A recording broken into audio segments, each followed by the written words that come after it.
Hey there, and welcome to my first and, well, I guess only top 10 list of 2022. And this is my first top 10 list since I have a brand new channel. But as we always do, we can't start this out completely sober and some good old Sprite Zero, which is, oh, fuck that, hold on a second, but let's get some Evan Williams honey to start this off. And before the Sprite fizzles down, you have to say this, and this is a disclaimer. As everything, my top 10 list will probably be a lot different than your top 10 list. I have already seen different top 10 lists on YouTube, and their lists were different than mine. There's no right or wrong. This is just all opinions, and everybody's having a good time. Also, Happy New Year's, because I will be uploading this on New Year's Eve. So, yeah. My list may surprise you. You can agree with it, disagree with it, but hey, just have fun. And as I'm gaining new subscribers, a few new ones, but that'll be part of my news section. Thank you so much. If you want to leave me your top 10 list, by all means, go ahead. I want to interact with people, have fun discussions, and see what other people think about the year of 2022. Okay? Well, let's get ready and let's start this as we always do. Oh, yeah. It tastes so good. Okay, well, since I got my Rick and Morty shirt and my Rick and Morty shot glass, what I'm going to do, and hopefully I won't be dead by my number one on the list, is every time I pick a movie, well, we got some leftover good old Jack Honey. So we're going to do a shot for every movie that I felt was worthy to be on my top 10 list of 2022, okay? And let's get everything started. This will go under my opinion category since this is my opinion. And hope you guys enjoy the intro. As I always say, thank you for every new subscriber and everybody who sees this. Just thank you guys. It's been a fantastic 2022 at the movies, and also as somebody who's launched a brand new channel. I just will never get tired of saying, everybody seeing this, you guys mean so fucking much to me, and I keep doing this to make all of you happy and just to have a good time, okay? Well, enjoy the intro.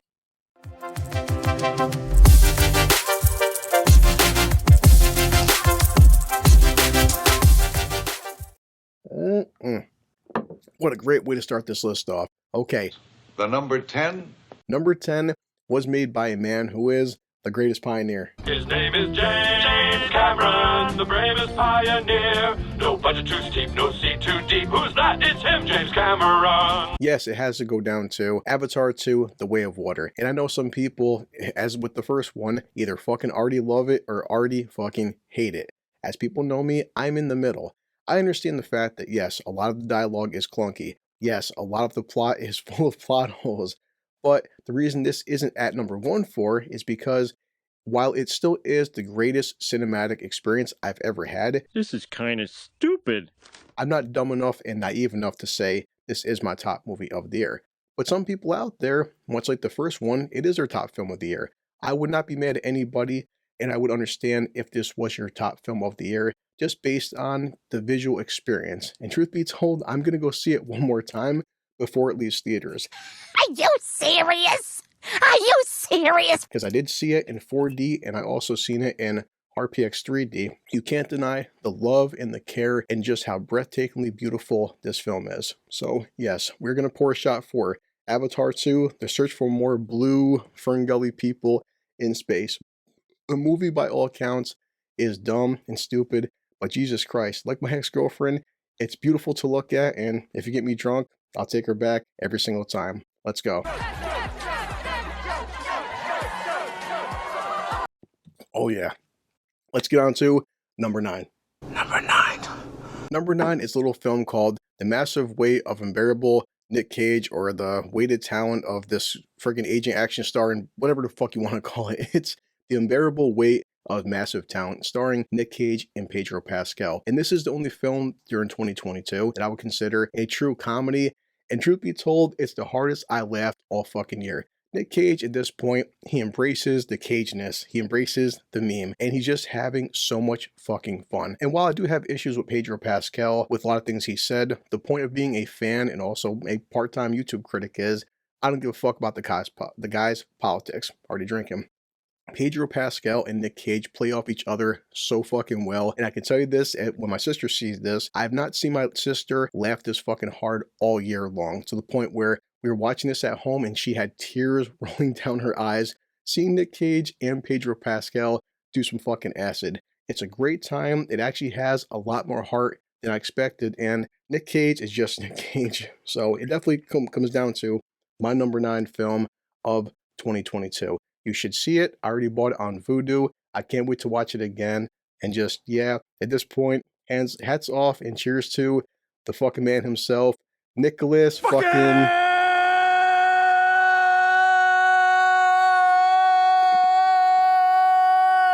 Cage!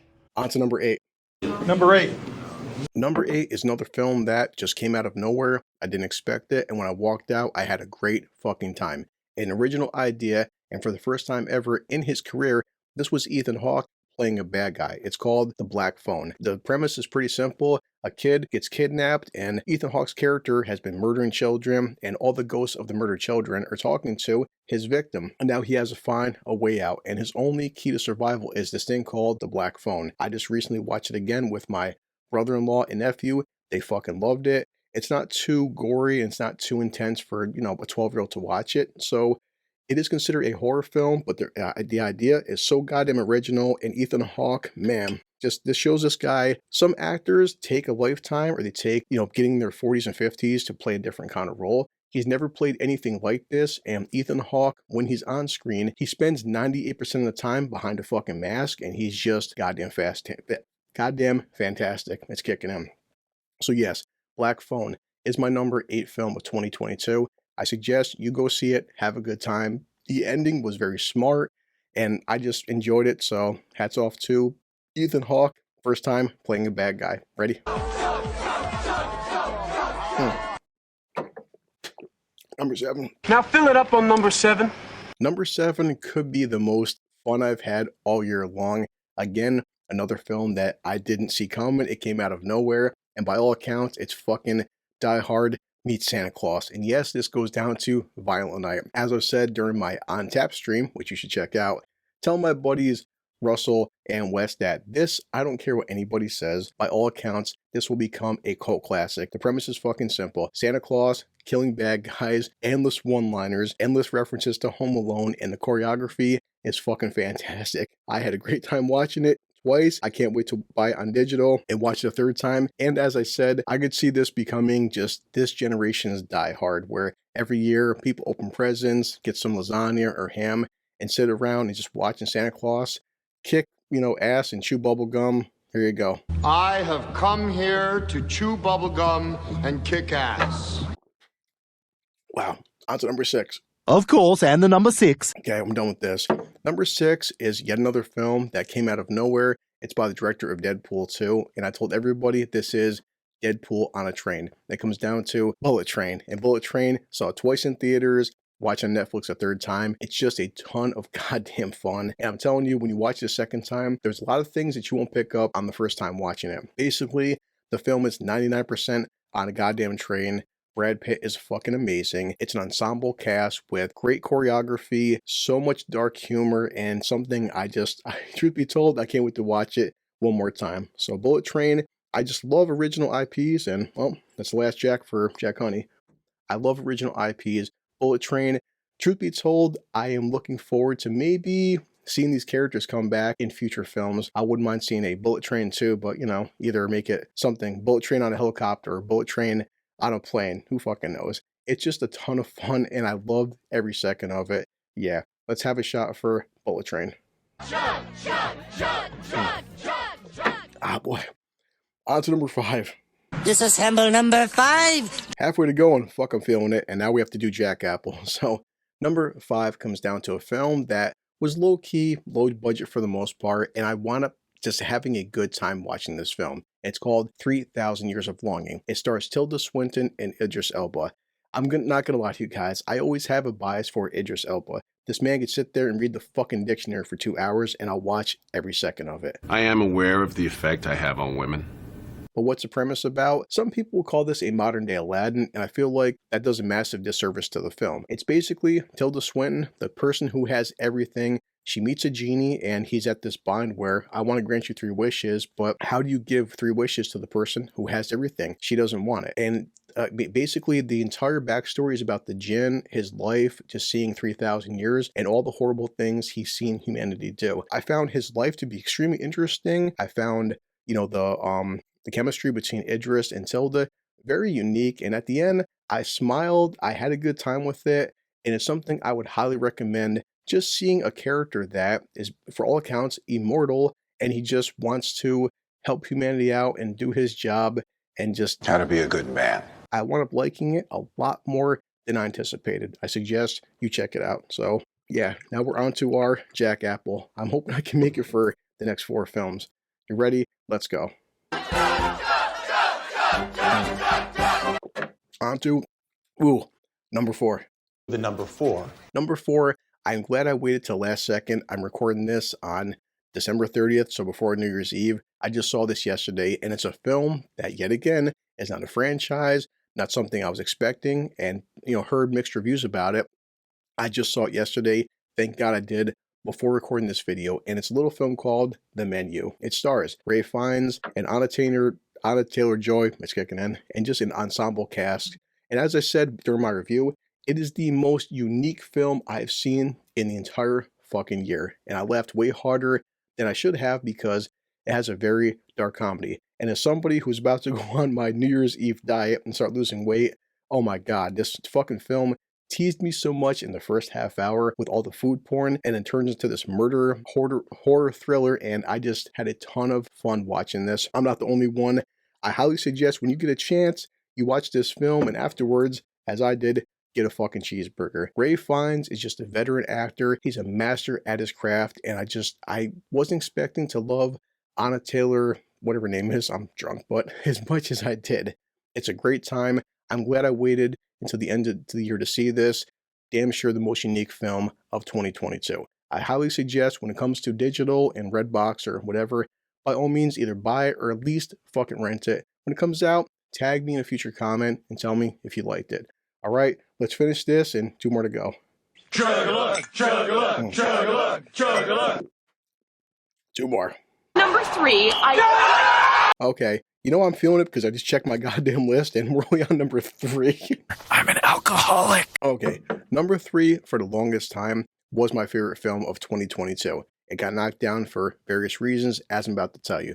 But easily, hands down, before Avatar 2, this was the best time I had all fucking year in the cinema, especially in 4D, which one day I suggest you check out. It comes down to, easily put, number 3, Top Gun Maverick. Fuck yeah! Top Gun Maverick broke all kinds of fucking records. It's a sequel for a film that nobody fucking wanted, an Asian action star that nobody cared about. And by God, after watching it on Paramount Plus again, it's something that you have to laugh on watching it the 3rd time, where there's nothing original, these characters are not complex, they even use music and copy and paste scenes from the first Top Gun. People underestimate the power of nostalgia. But by God, it is so much fucking fun, and that's all I cared about walking into this film. Top Gun Maverick showed the entire fucking world that even without China, Tom Cruise is a mega movie star, and you can have a billion-dollar film without political pandering bullshit. It's an old school action film that feels like it should have been made back in the 80s, and I don't care. Despite its flaws and despite how stupid it could be, I will watch Top Gun Maverick on fucking repeat before I watch 99% of other modern Hollywood films. People might just need a little old-fashioned. Buy it on 4K, buy it on DVD, whatever. But yes, Top Gun Maverick, sorry if you don't feeling it. Top Gun Maverick is my 3rd favorite film of 2022. So yeah, America. America. America. 2 more to go. America.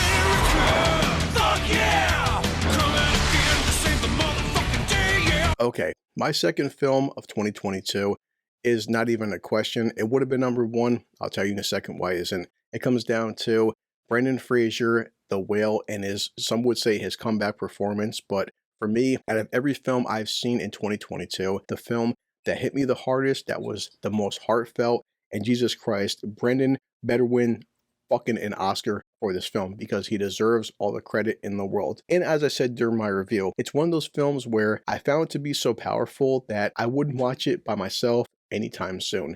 I'd have to watch it with a friend or family member just so I can showcase and talk about how powerful this movie is. What's it about? Well, this man named Charlie, he's 600 pounds, he doesn't have any reason to live, and he just wants to make amends and reconnect with his daughter after all his fuck-ups. I need to know that I have done one thing right with my life. If anybody told me that The Whale was their top film of the year, I couldn't fight them, because it would have been my top film of the year, but it isn't for one reason, and I'm going to break this down 1 second. But yeah, for Brendan, for all of you, we have one more to go, but let's finish this shot for The Whale. Ready? I think I am dying. One more to go. The champ is here! For my blue collar loser, and as you can imagine, I just had 9 fucking shots of Jack Daniels, I'm properly fucked up. My top film of 2022, hands down easily, the best film I've seen all fucking year, goes down to Doctor Strange 2. How fucking drunk am I? That movie fucking sucked. Hold on. What the fuck? Are you serious? As you can imagine, I'm just fucking joking. Even when I'm drunk, just that movie was a piece of shit.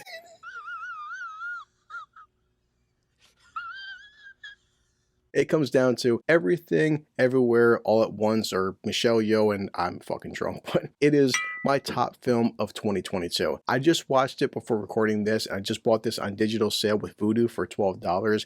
It is my favorite film of the year because it, unlike Doctor Strange 2, this is how you do a multiverse and do it fucking right. And oh my god, and I gotta say this for joking purposes, that imagine a Caucasian guy having his favorite film of the year be about a not all, but mostly Asian cast. Like, holy shit, that never happens, right? Michelle Yeoh plays a character, and this sometimes is the bias we have as fans, and I guess, well, as movie critics, that I had a personal connection to the story. Every single person watching me, I don't care who you are, everybody goes through this. We all have this what if. What if I was thinner? What if I had, my high school girlfriend as my wife? What if I won the lottery? What if I was a, mega movie star, or I was a master of jujitsu? She goes through this character arc where she wakes up and just, man, life sucks, life is terrible, I'm bored. And she comes to find out that this is a very strong message of perhaps we should spend less time worrying about what we don't have and start appreciating what we do have.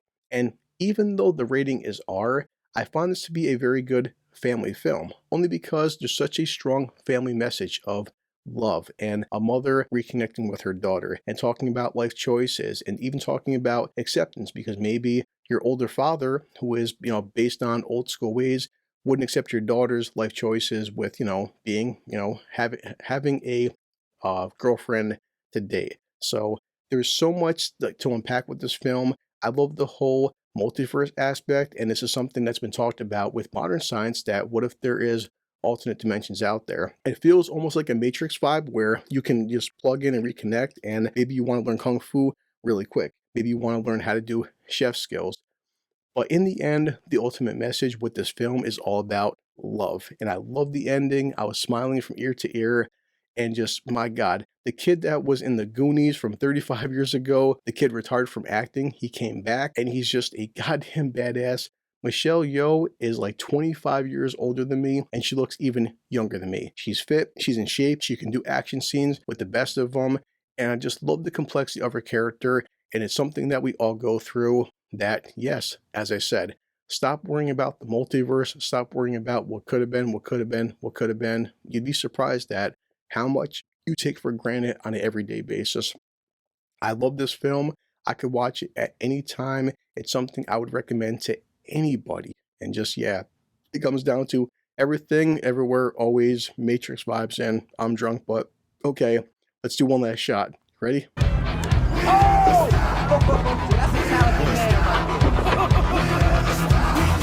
Hope you like my list. Say your farewells. As you can imagine, guys, I'm pretty freaking toasty, but this is Friday, December 30th. I got backed up. I'm going to drink this Sprite right out the tap, and yeah, as I said before, and sometimes I get drunk and repeat myself, my top 10 list is, for my own personal reasons, if you told me that Gun Maverick was your favorite film of the year, wouldn't fault you. If The Whale was, fuck it. If even Avatar was, I don't care.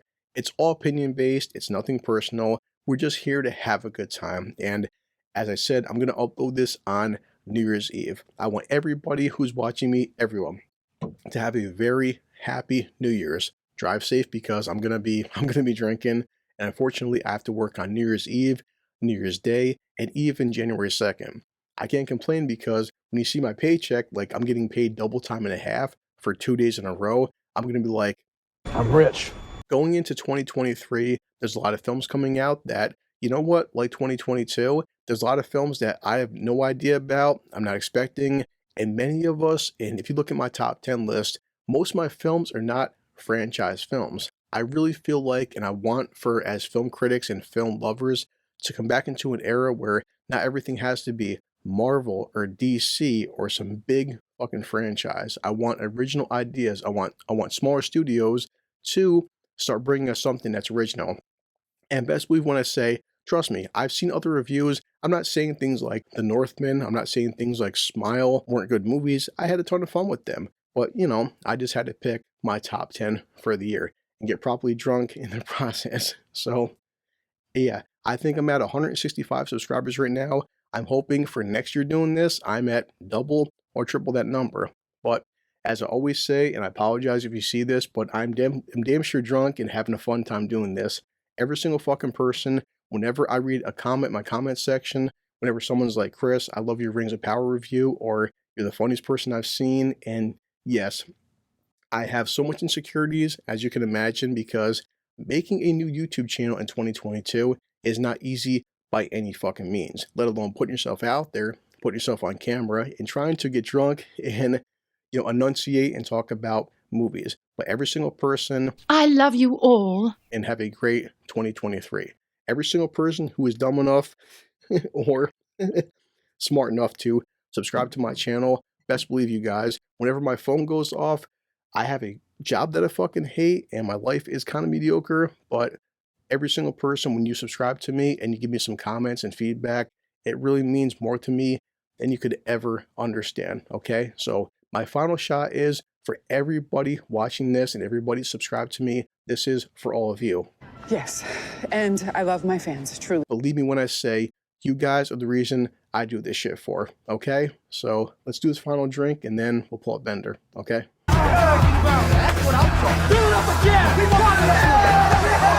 Okay. Once it hits your lips, it's so good. I'm going to check my watch.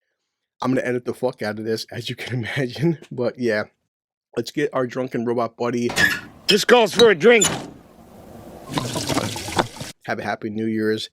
And as always, being a blue collar loser, I'm going to say goodbye. But then I have to wake up and head back to work.